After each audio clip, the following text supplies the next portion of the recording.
देखिए भाई आई भी बगले सिवान से आ देखले बानी टुकड़ा एगो शान की लइकावा बखान करे तारीफ करे वैसे खूबसूरती के गुरुजी दुनिया दीवानी बा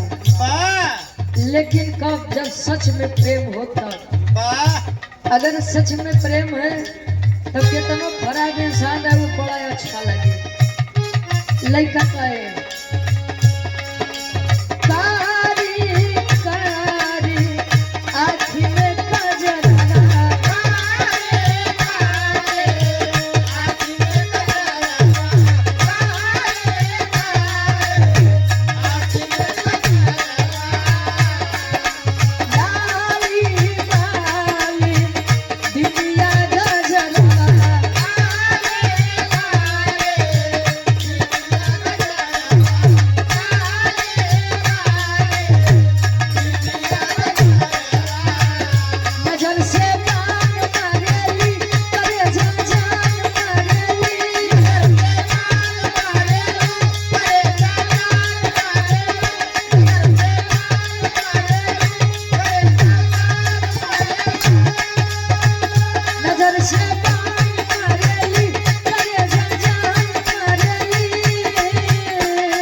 विवेक कोटदार साहब हमारे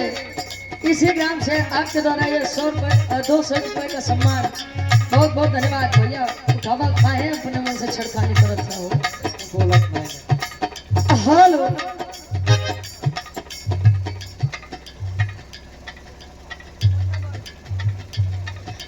अरे कन्या पक्ष से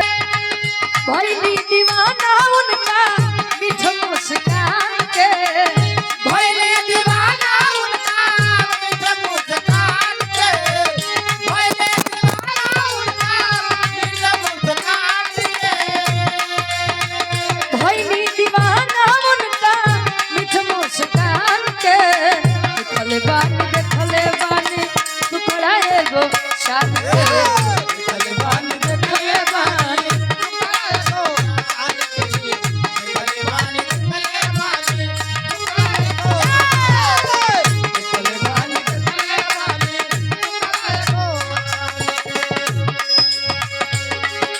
हमारे कोटदार साहब विवेक भैया के फरमाइश बा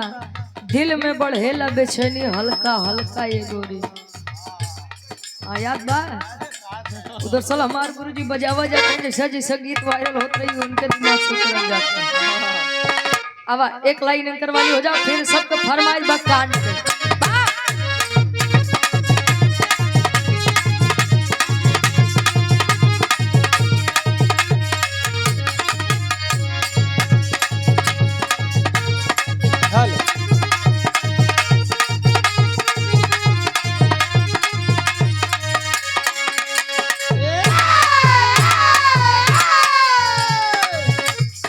गीत मार्केट में बड़ी वायरल रहे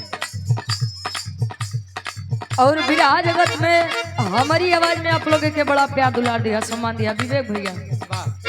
लइका तारीफ करे मान लो कोनो लइका हमरे विवेक भैया जी सब वैसे डब्लू गुरुजी पहले के समय में कोटेदार साहब और उनको प्रधान जी के बड़ी इज्जत रहे लेकिन जब से भोजपुरी दुनिया वाले गाना निकालत चालू करे प्रधानवा के राहर में कोटेदारवा कोटा में कोटेदारवा के कोटा में बीडीसीवा के उखी में इगो ये केहू के नहीं छोड़े हो खैर बहुत बहुत सम्मान भाई मंच के माध्यम से लइका तारीफ कर कैसे दिल में बढ़े बेचैनी हल्का हल्का ये गोरी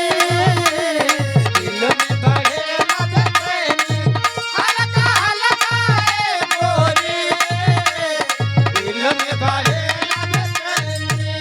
हल्का हल्का ये गोरी बढ़े न बेचैनी हल्का हल्का ये गोरी जब मार के घूमेलू जब मार के घूमेलू लिपस्टिक ललका ये गोरी जब मार के घूमेलू ललका ये गोरी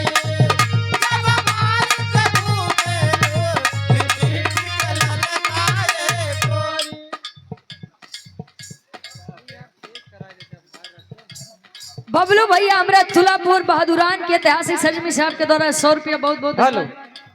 अच्छा ये गनवा दोहराई दे। हेलो हमारे गार्जियन जी बड़का भैया मेरे विवेक भैया कोटेदार साहब तुलापुर बहादुरान से पुनः इस भाव का सम्मान है आपके द्वारा ये 200 रुपए का सम्मान बहुत बहुत धन्यवाद। ये हमारे विवेक भैया के फरमाइश रहे बबलू भैया के कहना हम बखिए के फिर से दोहरा दे।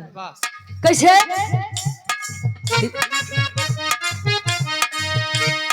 दिल में बढ़े न बेचैनी